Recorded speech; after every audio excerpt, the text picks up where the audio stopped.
New findings show that the average worker is unable to afford a home in some of the U.S.'s largest cities. We'll tell you how one Wisconsin city measures up. Plus, the importance of having a plan in place to keep your property safe during tornado season. We'll have all that and much more. Keep watching. Your real estate news starts now.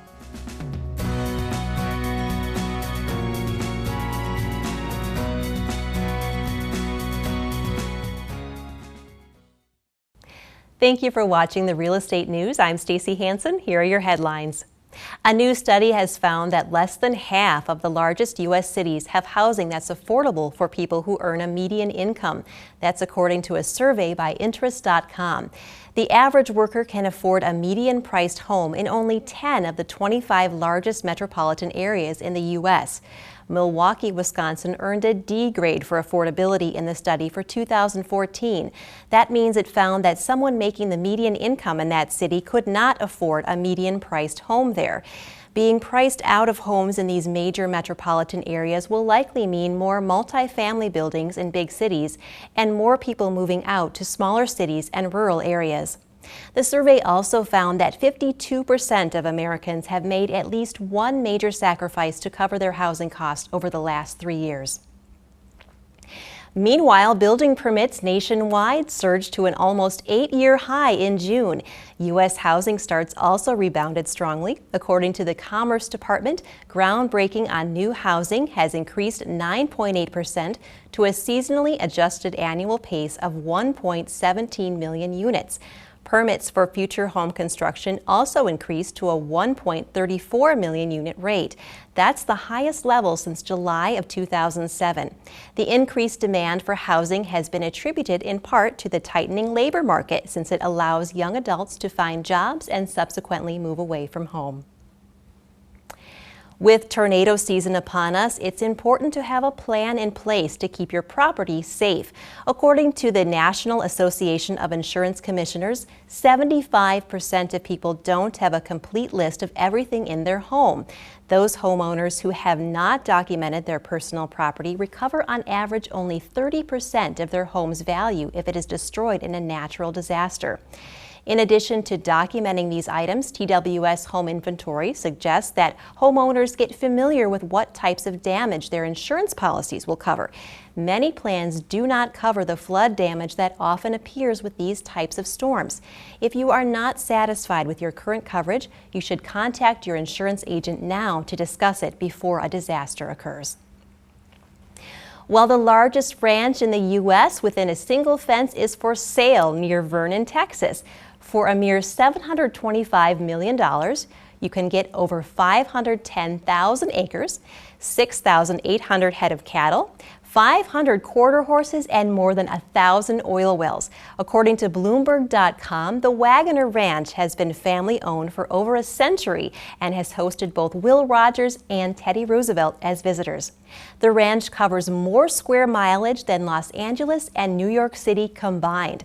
The family hopes that the buyer will keep the land together and continue to run it as a cattle ranch. Stay tuned, we'll have more coming up next.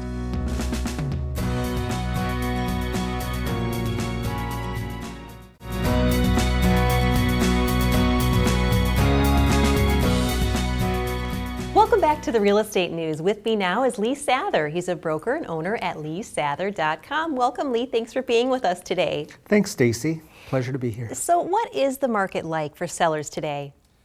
I'm having great success with people who had previously not been able to sell their home during the last few years. So people are able to now get their home on the market, get it sold, and get on with plans that they may have had for a couple years.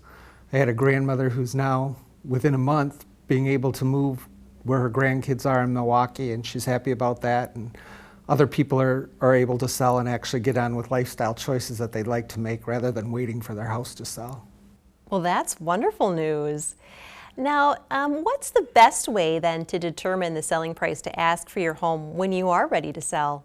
It's a good thing to call a realtor and to look at comps and feel comfortable with the comps that you're looking at, that they're similar to homes that are like yours, and that they're actually sold, not things that are on the market, but things that have actually sold. And if you've got a more unique property, I might recommend an appraisal, because we can also use it as a marketing tool with buyers who would question the value of your property. So I would say first, get a realtor's opinion. That's generally free. And then if there's questions on the value, then I'd step 2, go to an appraiser. Now, what about staging a home? You hear a lot about that these days. What impact does that have on getting it sold? I think it's really important today. People are watching a lot of home and garden television shows, and they're seeing things that are decorated, and that's where they want to live. So if you can provide them something that they can move into and they feel comfortable with when they're coming to look at your home, that's really what they're looking for. So you're a step ahead of the market when you do that. Now let's say that you get that buyer, everything's going well. How do you really know whether a buyer is going to be able to finance your home? That's always, that there's a lot of questions that surround that. If you can get a pre-qualification letter or a pre-approval from a bank that's reputable, or a banker that you know of, that's the best thing. And your realtor can follow up with whatever that letter is to see how firm that financing commitment would be. I think that's probably the best way. If it's cash, you really want to verify that they have the cash. If they're making a cash offer on your property and you're taking it off the market at a time that's really good, it would be best to get some kind of proof of that, a bank letter or a letter from wherever that cash is. That's always a smart move. You don't want to get stuck without having the money there. Well, thanks so much. It was so nice to talk with you today, Lee. Great. Thank you, Stacy. I appreciate it. And you stay with us. We'll have more coming up right next.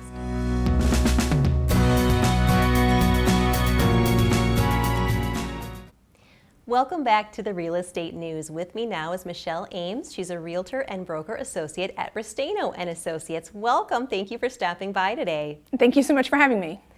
Now, there are so many buyers today and so few listings to compete with, it just seems easy. Does a seller need the help of a full-service agent today?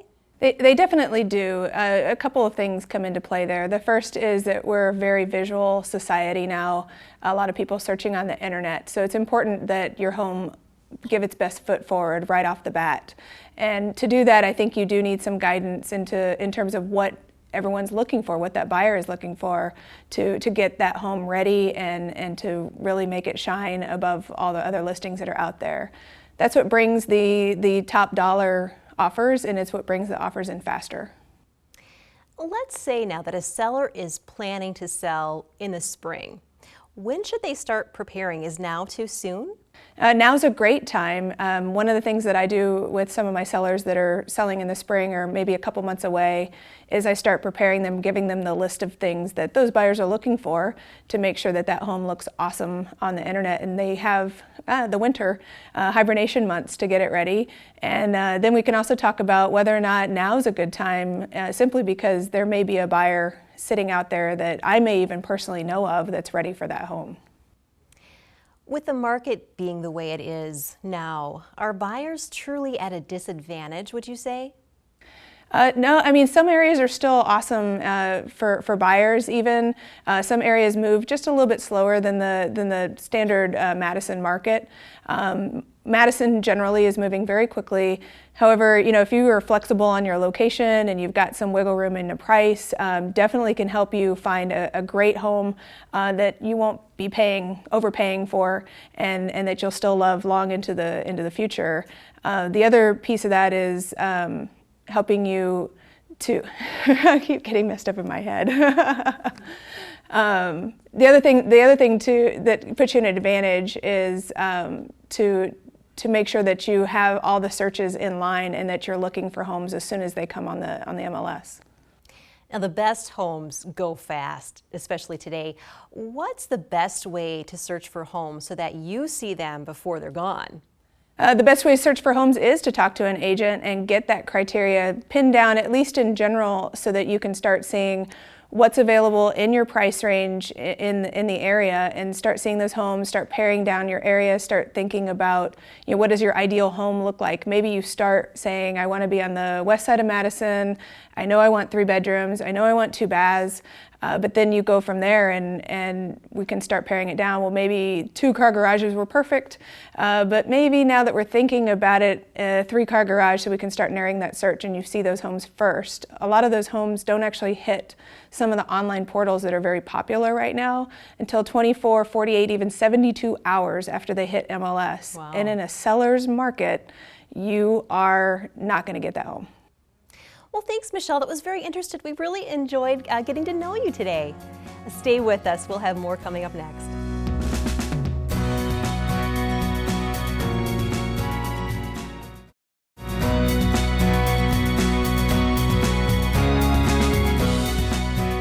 Welcome back to the Real Estate News. With me now is Charlie Willis. He's a realtor at First Weber. Welcome. Thanks for joining us today, Charlie. Great. Thank you, Stacey. We're just getting to know you, and there's lots of realtors out there. What sets you apart?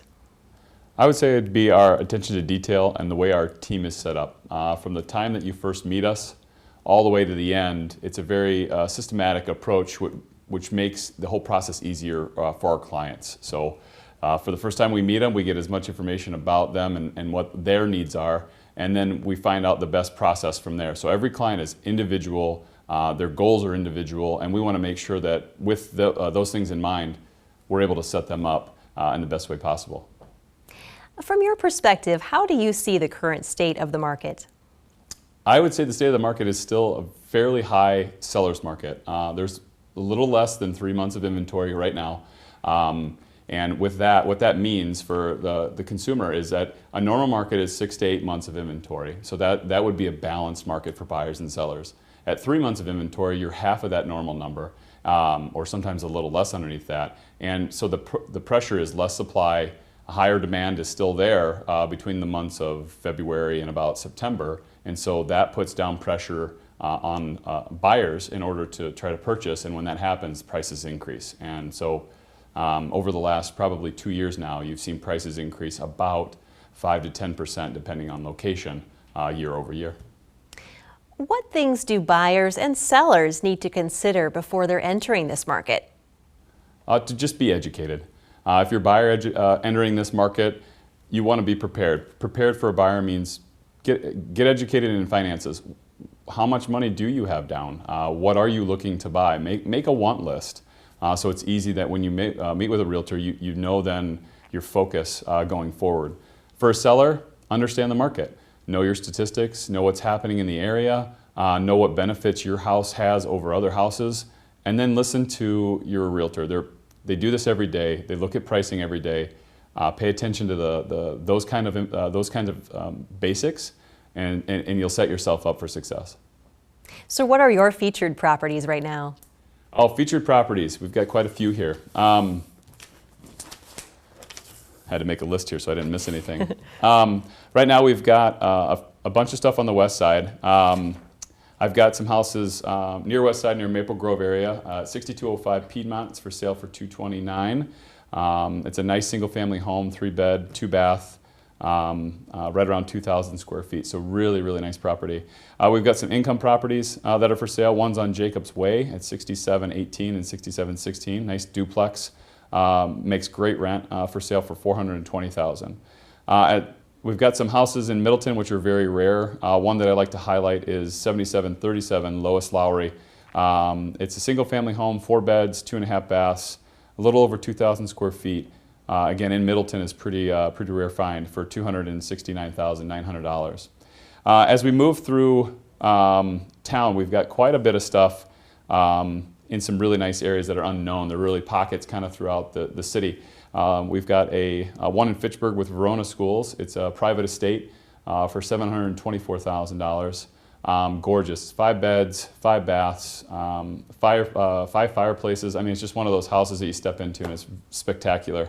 And then we've got, moving around the outside, we've got properties in Waunakee. We've got a new one listed in right off of Lodi-Springfield Road. It's on the northwest section of Waunakee. Great estate, 1.9 acres, a little over 3,000 square feet, and it's got its own like private, like if you're a car person, you extra car garage, or if you're into gardening, it's got a great space for extra greenhouse space. And then moving your way into like Sun Prairie on the east side, I've got a beautiful custom home there at 1319 Heritage Drive. for $369,000. So great properties all over. That's just a sample of what we've got. But what's amazing about this market is that even as fast-paced it is for sellers, there's still plenty of inventory coming on the market. And you'll probably see that go through about October, where the market will stay really strong and consistent. Well, they all sound great. Thanks so much, Charlie. It was so nice to talk with you today. Stay with us. We'll have more real estate news coming up next.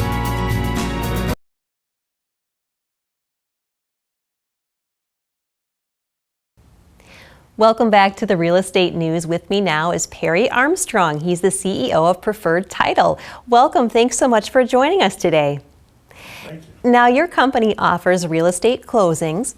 What does a settlement agent there do? Well, they get the information from the purchase contract, the listing contract, and any other documents that affect how much is being paid for the property, and then they do all the accounting back and forth between the buyer and seller and between the buyer and the lender, and then make copies of documents, distribute them to the appropriate parties, and let everybody go happily on their way. So how much time should people budget then for closings, would you say? Generally about an hour now. There will be some changes in regulations this fall that may result in that expanding to maybe an hour and a half or so, but currently it's about an hour. Could you explain for our viewers what exactly happens at a closing, especially for those that haven't done one before? Well, the buyer and seller and the lender and the realtors all get together in a room with one of our closing agents, and they go over the bookkeeping between the buyer and seller first, and do the credits and be sure that all the liens are getting paid off. And then they go over the charges that the lender has and be sure those are appropriately noted in the closing statement. Then copies get made and checks get cut, and that's it. Where does this typically take place? Typically it's done at a title company. Occasionally it's done at a lender's office, and even once in a while at a realtor's office. And there's a lot of documents that are signed at the closing. What happens to all of them after everything's said and done? Well, they go various directions. The documents that the lender needs to have signed at the closing go almost exclusively back to the lender. The mortgage, which puts up the house as security for the IOU that gets signed, that will get recorded with the county. But other than that, those loan documents all go back to the lender. The deed and the release of the old mortgage go down to the county to get recorded too, and copies of all those documents get distributed to all the parties. Well, thanks, Perry. It was a pleasure having you on the show today. Stay tuned. We'll have more real estate news right after this.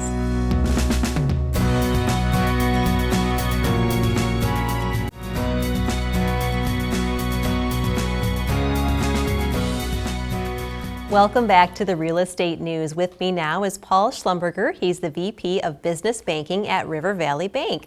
Welcome, Paul. Thanks for joining us today. Thanks for having me. How would you define the state of the commercial real estate market in Madison right now? Well, as we can always see, you look downtown and you see all the sky cranes. I think it's pretty safe to say there's a lot of activity down on the Isthmus. We just built over in Middleton, and so we're seeing a lot of activity in Middleton. And obviously with Epic over in Verona, we're seeing building everywhere. So it's a pretty busy market out there right now. And that's great to see. What are some of your bank's areas of expertise? Well, our bank is started in Wausau. We have 16 locations, and so it sort of seems we've fallen into a hospitality kind of niche because we have resorts, hotels, and so we find ourselves doing a lot of that down here. The Edgewater Hotel we were involved in. We just finished the hotel in Mount Horeb. So we sort of find ourselves in that market quite a bit in Madison. So what do you find are the biggest challenges in commercial lending in our market here in Madison? Well, you know, being as busy and as competitive it is, you're seeing every bank the big banks, the New York banks, the regional banks, and then banks like us, the larger community banks. It's a tough market, so you see a decent project, you're going to see a lot of people bidding at it, and you need to be pretty sharp and pretty quick and respond quickly if you want to be involved in that project. What about trends? What new real estate opportunities and trends have you been seeing around here lately? Well, the trends that we're seeing, the scale of the properties and the projects are becoming so large. You're seeing like the Hub on State Street, you're seeing the projects that used to be $2–3 million, now they're the $20, $30, $40 million projects, so they're getting big. And so I think the trend is you're getting a lot of housing, a lot of apartments down on the Isthmus, a lot of the Epic people, and a lot of people with kids that are leaving and they're coming back to downtown Madison, so we're seeing quite a bit of that. Now, you are a relatively new community bank here in Madison. What challenges come with that, given the size of the competition and the large commercial projects that are out there? Yeah, that's a great question. What we find out is you always have an identity. Madison has a long history of knowing the banks in this town. So for us to come, River Valley, first thing people think about is we're from Spring Green, which we're not. We are a big bank out of Wausau, but it's really the identity thing. So we, I'm from Madison, moved away for a long time, but so we can talk the Madison talk and we think we know the market. Well, thanks, Paul. It was a pleasure to meet you and to have you on the show today. Stay tuned. We'll have more right after this.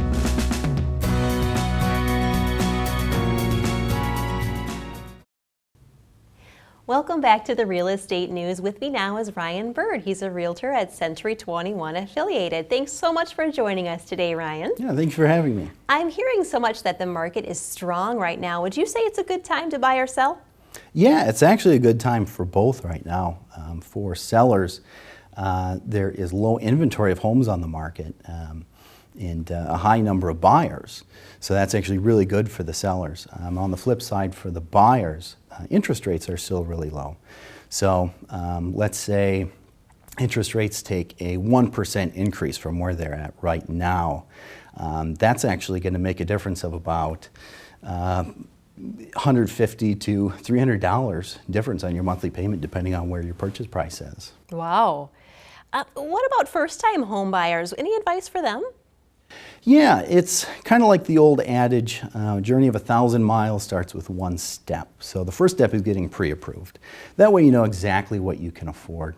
Keep in mind also any additional monthly payments, mortgage insurance, homeowners insurance, stuff like that. So I make sure my clients are well aware of what these costs are and what their exact monthly payments are going to be once they move into the house.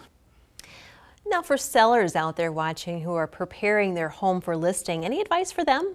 Yeah, obviously you want to present your home in the best possible light. Make sure it's clean, free of clutter.